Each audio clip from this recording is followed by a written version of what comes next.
வணிகவியல் தொடர்பான விஷயங்களை உங்களுடைய விரல் நுனிகளுக்கே கொண்டு வந்து சேர்க்கணும் அப்படின்றது தான் இந்த யூடியூப் சேனலினுடைய முக்கியமான நோக்கம். இன்னைக்கு நம்ம என்ன தெரிஞ்சுக்க போறோம் அப்படின்னு கேக்குறீங்களா? IPPB அப்படின்னா என்னன்னு தெரிஞ்சுக்க போறோம். அது என்ன IPPB? India Post Payments Bank அப்படின்றதனுடைய சுருக்கம் தான் IPPB அப்படின்றது.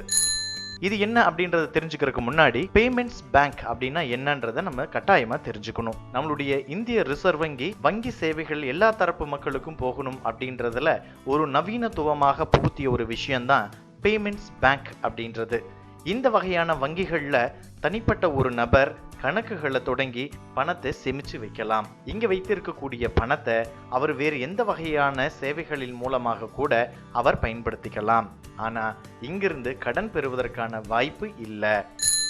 இந்தியாவிலேயே முதல் முறையாக பாரதி ஏர்டெல் நிறுவனமும் இரண்டாவதாக பேடிஎம் அப்படின்ற நிறுவனமும் பேமெண்ட்ஸ் பேங்கை ஆரம்பிச்சு இன்னைக்கு சிறப்பா செஞ்சுக்கிட்டு இருக்காங்க.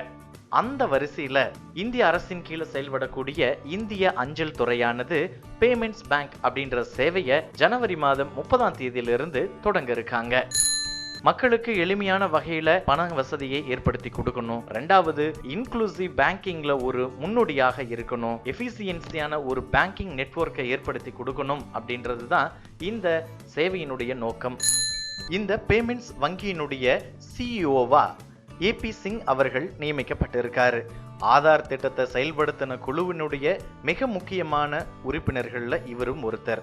அது மட்டும் இல்லாம பங்கு விற்பனை துறையினுடைய இணை இயக்குனராகவும் இவர் இருந்திருக்காரு. எது எப்படி இருந்தாலும் இந்திய அஞ்சல் துறை இப்போ ஒரு புத்துயிர் பெற்றிருக்கு அப்படின்னே நம்ம சொல்லலாம். பேமெண்ட்ஸ் பேங்கினுடைய சேவை எந்த அளவுக்கு இருக்க போகுது அப்படின்றது போக போக தான் தெரியும். இது இன்னைக்கு நம்ம தெரிஞ்சுக்கிட்ட விஷயம்.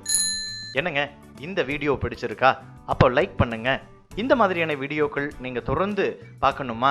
அப்போ பக்கத்தில் இருக்கிற சப்ஸ்கிரைப் பட்டனை கிளிக் பண்ணுங்க. மீண்டும் நாளைக்கு சந்திக்கலாம்.